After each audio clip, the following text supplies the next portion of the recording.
Assalamualaikum warahmatullahi wabarakatuh. Halo Sobat Belajar, bertemu lagi dengan Ibu Kisforwati, Guru Bimbingan dan Konseling SMP Negeri 2 Serandaan, Kabupaten Bantul, Provinsi Yogyakarta. Untuk bimbingan klasikal kali ini kita akan membahas materi tentang dampak handphone. Yuk kita simak materi berikut. Sobat Belajar, dampak handphone yang pertama yaitu dampak positif. Selain dampak positif, dampak yang kedua yaitu dampak negatif dari handphone. Mari kita bersama-sama belajar lebih lanjut tentang dampak positif dan dampak negatif. Dampak positif yang pertama mempermudah komunikasi.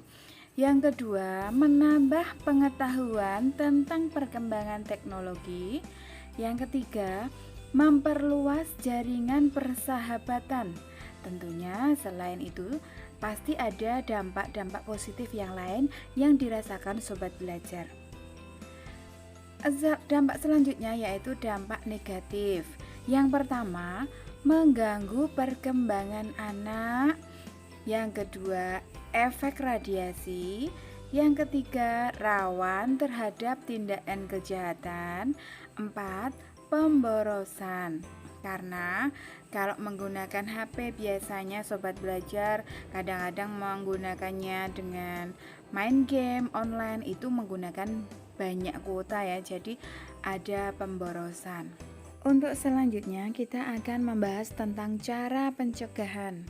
Yang pertama yaitu menolak ajakan teman untuk menyimpan maupun melihat hal-hal yang menyangkut porno aksi dan pornografi.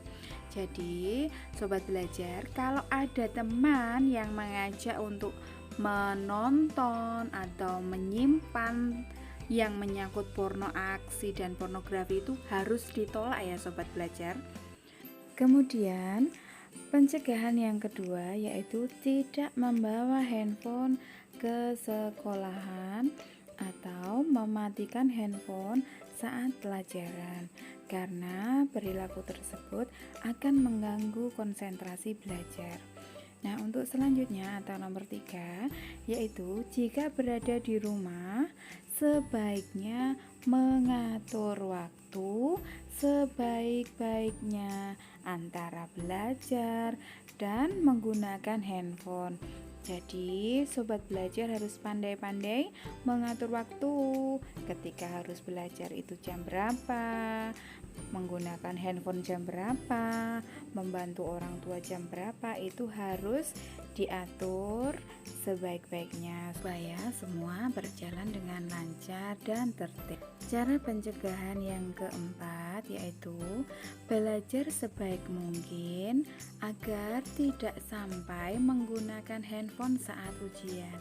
Jadi Sobat Belajar, setiap hari itu harus belajar supaya kapanpun ada ujian atau ulangan itu siap, tidak bergantung kepada handphone atau mencontek.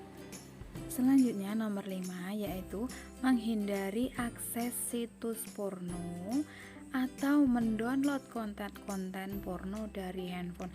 Jadi harus menghindari akses situs porno dan gak boleh download ya Sobat Belajar ya, karena itu sangat tidak terpuji atau perbuatan yang tidak terpuji. Nah, untuk selanjutnya nomor 6, menggunakan handphone jika diperlukan dan untuk hal-hal yang penting saja.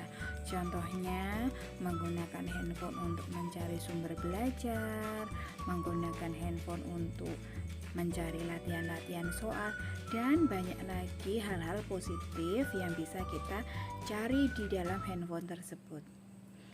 Untuk nomor selanjutnya atau nomor 7 yaitu memperbanyak konten-konten religi pada handphone. Karena di aplikasi handphone itu banyak sekali fitur-fitur yang sangat bermanfaat atau positif. Contohnya fitur untuk cara mengajarkan mengaji, hafalan juz amma, dan lain sebagainya.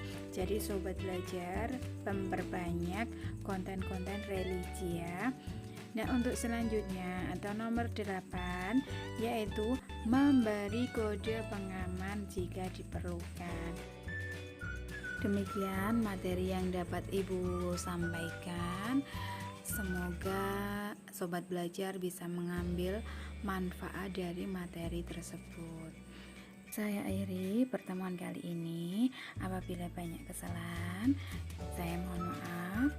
Saya akhiri, wabillahi taufiq wal hidayah. Wassalamualaikum warahmatullahi wabarakatuh.